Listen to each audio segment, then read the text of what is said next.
Estamos aquí en Panorama 15, como les habíamos comentado, dedicándonos a un tema que puede parecer específico y que cuando uno lo anuncia es un poco raro, pero en términos concretos termina siendo la gran diferencia entre cómo realmente hacemos un proceso de descentralización efectiva, y en este caso es atender las ciudades intermedias y no solo los grandes centros de ciudades dentro de las regiones, ¿verdad? Para eso estamos hoy día con Andrés Rojas, investigador, parte de los autores de Ciudades Intermedias en Chile, Territorios Olvidados. Muchas gracias por estar con nosotros. Muchas gracias, Paloma. Queremos partir por las definiciones básicas, porque si no, no vamos a entender nada, y es ¿qué entendemos como una ciudad intermedia con ejemplos? Perfecto. Ciudades intermedias, a diferencia de lo que uno puede creer, no se refiere a un tamaño, sino más bien a una función de intermediación, generalmente económica, en el espacio entre las grandes ciudades y los pequeños espacios. Son como conectores. Son conectores, precisamente. Y en este estudio nosotros hemos seleccionado 22 ciudades, las cuales, por ejemplo, Antofagasta, Iquique, Arica, en general tienden a coincidir con las capitales regionales y algunas de las ciudades capitales provinciales más dinámicas. Y en este caso el rol de conectores funciona entre las ciudades, pueblos, urbanizaciones más chiquitas y la capital. Y las áreas metropolitanas. Yo incluiría también un rol importante del Gran Concepción en la zona sur y en el Valle Central el Gran Valparaíso también. Las tres capitales, digamos. Las tres áreas Chile, metropolitanas, sí. Ahora, ¿por qué emitimos el juicio respecto de que las ciudades intermedias son territorios olvidados?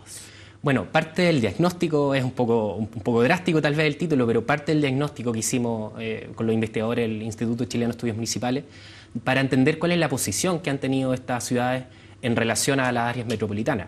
Bueno, y el diagnóstico concluye que han sido más bien olvidadas por parte del Estado, de los medios de comunicación, incluso la academia, han tenido poca presencia. Lo cierto es que poco sabemos de las ciudades intermedias y sin embargo ahí vive un tercio de la población urbana del país. Finalmente, cuando uno hace el cruce, porque lo natural es pensar que las ciudades intermedias tenían que ver con el tamaño, ¿verdad? Sí. Pero ya que no, que tienen este rol como conectores y las que nombras terminan siendo capitales regionales, en el fondo estamos hablando otra vez del olvido de las regiones en Chile, ¿verdad? Totalmente, totalmente. Este es un olvido, además que como ya ha reflejado en parte del libro, es un olvido que ha estado presente a lo largo del siglo XX. Si uno hace un análisis en qué momento el Estado ha tenido un rol activo para generar el desarrollo regional o una equidad territorial, y han sido contadas ocasiones. Se me viene a la mente la década del 60, con suerte, pero ha sido un proceso de olvido no de las últimas décadas, sino que del último siglo.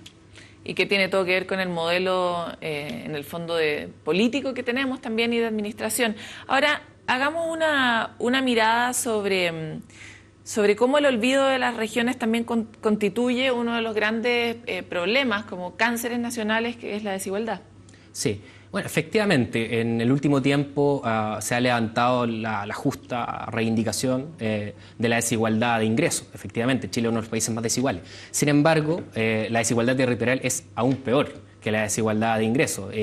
Uno lo tiene más o menos claro, que dependiendo en el lugar donde uno nazca, son las oportunidades que tiene, el acceso a bienes y servicios que puede obtener también.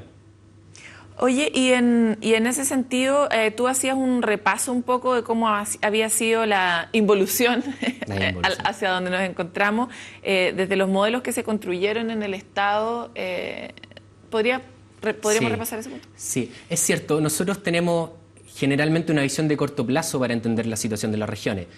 Da la impresión que las cosas siempre fueron así, que Santiago siempre fue el polo que prima y las demás regiones están un poco siempre en rezago. La verdad que esto es una construcción de las políticas tomadas a lo largo del siglo XX, fundamentalmente, sobre todo a partir de la década del 40. ¿Qué es lo que ocurre? Santiago, comienzos del siglo XX, si consideramos, por ejemplo, el censo de 1907, que es el primero del siglo, Santiago es apenas 1,7 veces más que Valparaíso, que es la segunda ciudad. ¿Eran parecidas? Eran parecidas. Hoy día Santiago es 7 veces Valparaíso.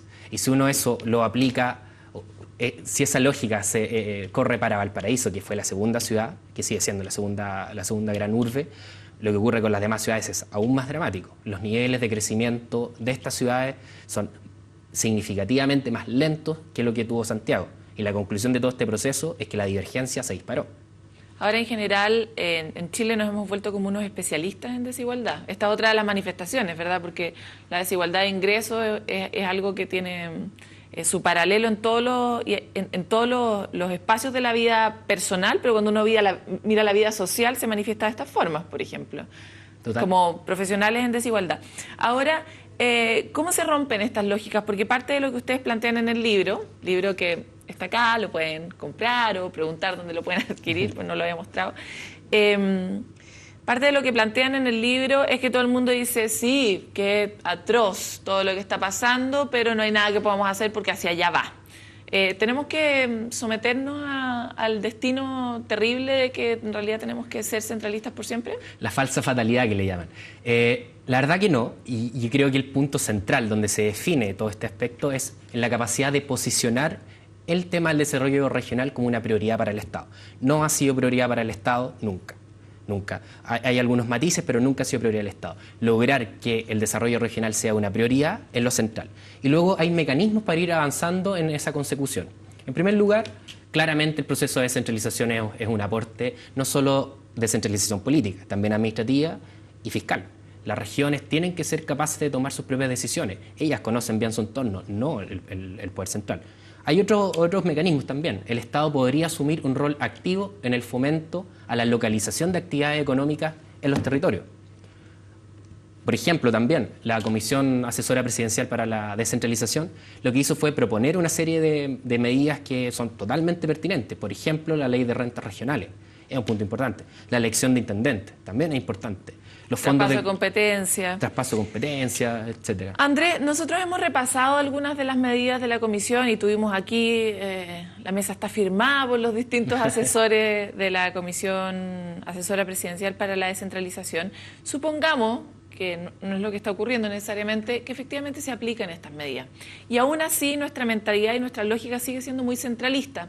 ¿Cómo logramos romper esta lógica al interior de los territorios cuando ya tenemos una organización descentralizada en relación a la capital, pero igual centralista dentro de los territorios?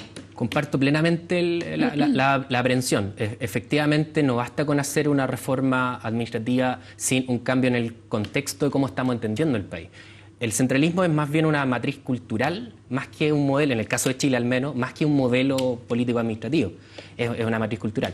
Y todo eso se revierte, primero, lamentablemente, en el largo plazo, y segundo, dándole importancia al surgimiento de liderazgos regionales, establecer mecanismos participativos comunitarios para que finalmente se logre un proyecto de región. Lo que falta es que el tema de la descentralización o el tema del desarrollo regional ni siquiera está siendo prioridad para las mismas regiones, porque no se ha levantado un discurso de desarrollo regional. Es lo mismo estar en Arica, en la región de Arica-Parinacota, que en la región de Magallanes como proyecto de desarrollo. No es lo mismo. Lo que pasa es que hay que visibilizar, hay que generar un proyecto consistente y a partir de eso tratar de modificar este modo de pensar, esta matriz centralista que hay que tener en cuenta. Esta fue construida casi 200 años. No es fácil revertirla. El centralismo se viene imponiendo poco a poco a partir de la Constitución de Portales. Poco a poco se van quitando funciones, se van cooptando liderazgo. Es un proceso lento, pero que hay que encarar con urgencia. Ahora, nosotros muchas veces le echamos la culpa a esta administración, a Portales, entre otros, de cómo diseñamos un modelo del cual hemos sido presos todos estos años, pero además existe también un modelo que es el modelo económico, que de acuerdo a lo que conversábamos antes también suele ser un productor de desigualdad. Entonces, ¿cómo hacemos en un país que, en un mundo, ¿verdad?, donde el modelo económico liberal es el modelo económico, con matices, ¿verdad?, para no perder lo que nos gusta del modelo económico y, por otro lado, enfrentar los problemas del modelo económico? ¿Cuál es ese modelo económico? ¿Qué chiches tiene para enfrentarse? Totalmente. Ahí tal vez el drama o la contradicción que presenta el modelo es que claramente es el modelo que genera mayor riqueza, y eso no hay duda, pero también es parte es connatural al propio modelo crear desigualdades. Desigualdades no solo a nivel de individuo, también a nivel de territorio e incluso a nivel de país. Eso varios estudios ya lo han confirmado y hay un consenso en torno a que el modelo crea desigualdades. ¿Quién es el encargado de contrarrestar todo esto? A mi juicio es el Estado. El Estado tiene que mantener los elementos positivos del modelo, pero también contrarrestar sus efectos negativos. y a partir de eso genera una equidad, una solidaridad territorial.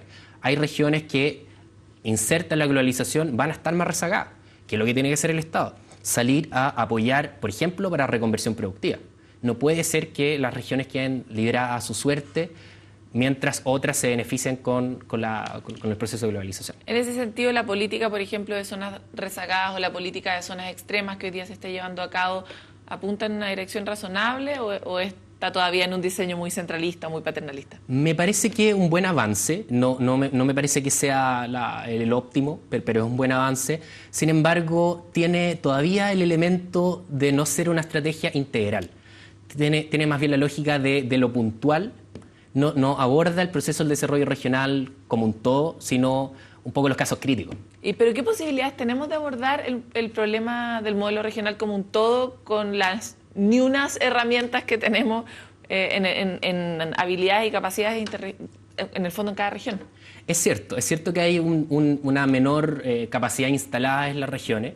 Sin embargo, esto con una proyección de mediano plazo, con una planificación de mediano plazo, se puede generar, se pueden crear competencias respecto a los funcionarios municipales.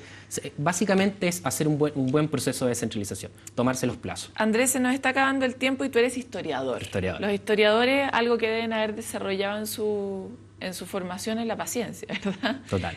¿Cómo ves tú, en términos generales, este ciclo? ¿Sientes que está empezando primero? ¿Y a cuánto plazo debiéramos los descentralizadores tener expectativas? Yo, la verdad, soy pesimista. Eso también es propio de los historiadores. Es propio de los historiadores. La verdad, yo soy pesimista porque si uno analiza el discurso de la descentralización, está presente desde el siglo XIX. Siempre estuvo la reivindicación de la región, el desarrollo regional, etc. Incluso, si uno analiza qué es lo que ocurrió durante la vigencia de la Constitución anterior, la del 25, 8 proyectos de reforma constitucionales, ninguno aprobado. Yo cuando vi el tema de la comisión, claro, me generaron alguna expectativa. Sin embargo, también es cierto que en la práctica eso iba a ser bastante más moderado en las tramitaciones propias y lamentablemente en esta coyuntura hay un cambio de las prioridades del gobierno. Llama un poco a la mesura respecto a eso, no se puede ser tan optimista. Pero estamos hablando de un proceso largo, me imagino también. Y ahí tiene que ver con la voluntad. Hay que sincerar qué tanta voluntad tiene el gobierno central de hacer esta dispersión del poder. Es un poco la vieja sospecha que tienen los grupos de avanzada más regionalistas. Andrés, se nos ha acabado el tiempo. Agradecemos mucho que hayas venido a Panorama 15, que mucha gente aparte se comunique con ustedes a través de este libro. En general nosotros tenemos muy pocas distinciones respecto a estos temas, así que gracias por estar aquí. Muchas gracias, encantado.